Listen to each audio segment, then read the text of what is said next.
বাংলাদেশে আমরা তরুণ প্রজন্ম যারা আছি আমাদের দৃষ্টিভঙ্গি চেঞ্জ করতে হবে। সেই জন্য আমরা একটা উদ্যোগ নিলাম, এই তরুণ প্রজন্ম আমাদের সেভাবে এই দেশকে করতে হবে। সেই জন্য আমরা এই বিশ্ব ভালোবাসা দিবসগুলোতে সুবিধা বঞ্চিত যে মানুষগুলো এদের পাশে দাঁড়ানোর জন্য এই উদ্যোগটা আছে। যারা এই বিশ্ব ভালোবাসা দিবস মানে ব্যয়াপনার মাধ্যমে যে টাকা যে অর্থ খরচ করি তাদের পাশে দাঁড়ায়, তাদের পাশে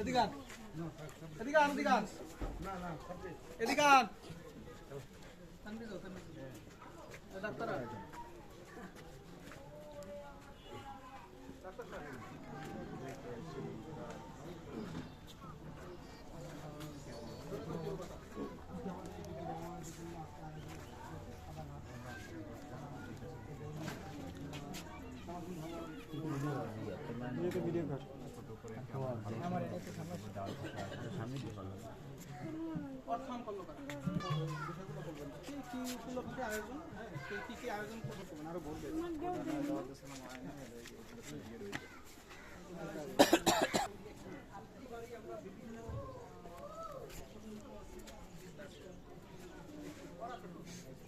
গান বল